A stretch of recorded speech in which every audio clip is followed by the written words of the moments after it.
امام ابن رجب رحمہ اللہ فرماتے ہیں اخلاص کیا ہے؟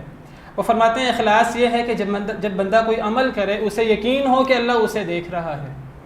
اسے یقین ہو کہ میں جو کام کر رہا ہوں اللہ کو پتہ ہے میں کیا کر رہا ہوں، وہ سمجھے کہ اللہ میرے قریب ہے، اسی کا نام اخلاص ہے۔ کیونکہ اگر یہ چیز ہوگی تو پھر انسان نیک اعمال کرے گا، اور یہ چیز ہوگی تو انسان برے اعمال سے اپنے آپ کو بچائے گا۔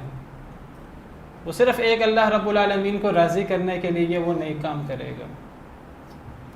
مشہور امام ہے ابو عثمان سعید نیسابوری، وہ فرماتے ہیں کہ اخلاص کسے کہتے ہیں،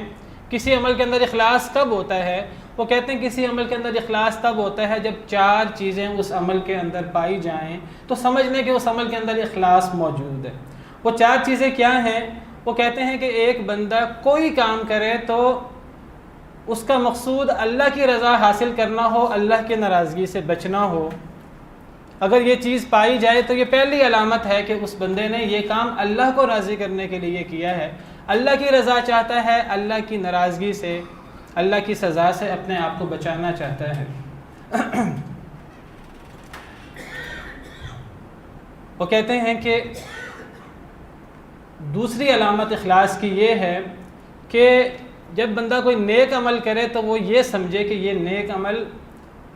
اس کا کریڈٹ اپنے آپ کو نہ دے، وہ کہ یہ اللہ رب العالمین کا مجھ پر احسان ہے کہ اللہ رب العالمین نے مجھے اس عمل کی توفیق دی ہے، اگر مجھے اللہ نے اس عمل کی توفیق نہ دی ہوتی تو میں یہ نیک عمل نہ کر سکتا۔ اگر یہ چیز انسان کے اندر پیدا ہو جائے تو انسان کے دل سے تکبر، غرور نکل جاتا ہے،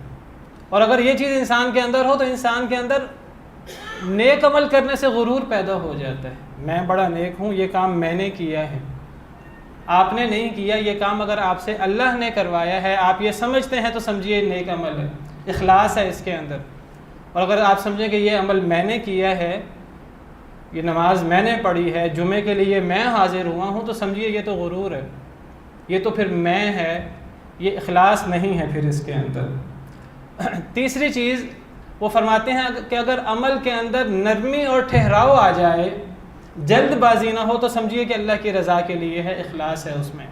اگر آپ جلدی جلدی ایک کام کر رہے ہیں، اتنا جلدی کر رہے ہیں، وہ کام صحیح ہو ہی نہیں رہا، آپ اپنی طرف سے اللہ کی عبادت کر رہے ہیں، اپنی طرف سے اللہ کو راضی کر رہے ہیں۔ کچھ لوگ ہیں بڑا اہتمام کرتے ہیں نماز کا، لیکن نماز ایسے پڑھ رہے ہیں کہ نہ رکوع کا پتہ لگ رہا ہے، نہ سجدے کا پتہ لگ رہا ہے، نہ قومے کا پتہ لگ رہا ہے، نہ سجدوں کے درمیان بیٹھنے کا پتہ لگ رہا ہے، تو یہ پھر سمجھ لیجئے کہ پھر آپ اللہ کے لیے نماز نہیں پڑھ رہے، اخلاص نہیں ہے۔ پھر اخلاص تب ہوگا جب عمل کے اندر نرمی ہوگی اور ٹھہراؤ ہوگا۔ امام ابو عثمان نیسابوری کا قول آپ کے سامنے بیان فرما رہا ہوں۔ وہ کہتے ہیں تیسری چیز جس سے اخلاص کا پتہ لگے وہ ہے کہ عمل کے اندر نرمی اور ٹھہراؤ آ جائے، عجلت نہ ہو اس عمل کے اندر، کیونکہ عجلت تو شیطان کی طرف سے ہوتی ہے۔ اور نبی کریم صلی اللہ علیہ وسلم نے خاص طور پہ نماز کے بارے میں آپ نے فرمایا جو نماز لیٹ کر کے پڑھتا ہے اور پھر اسے جلدی پڑھتا ہے، ٹھونگے مارتا ہے، فرمایا یہ تو منافق کی نماز ہے، یہ مومن کی نماز نہیں ہے۔ اور منافق آپ کو پتہ ہے وہ تو کام ریاکاری کے لیے کرتا ہے، وہ اللہ کے لیے تو کرتا ہی نہیں۔ اگر اللہ کے لیے کرے تو اللہ رب العالمین تو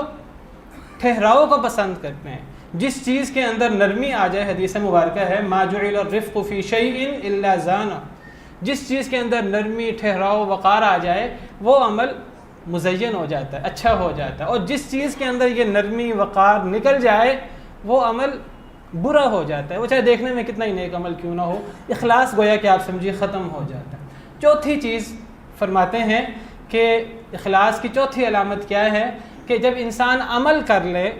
تو پھر عمل کرنے کے بعد وہ خوش اور مطمئن نہ ہو جائے کہ میں نے بڑا عمل کر لیا ہے، پھر اسے یہ ڈر لگ جائے کہ کہیں یہ نہ ہو کہ میرا عمل قبول نہ ہو،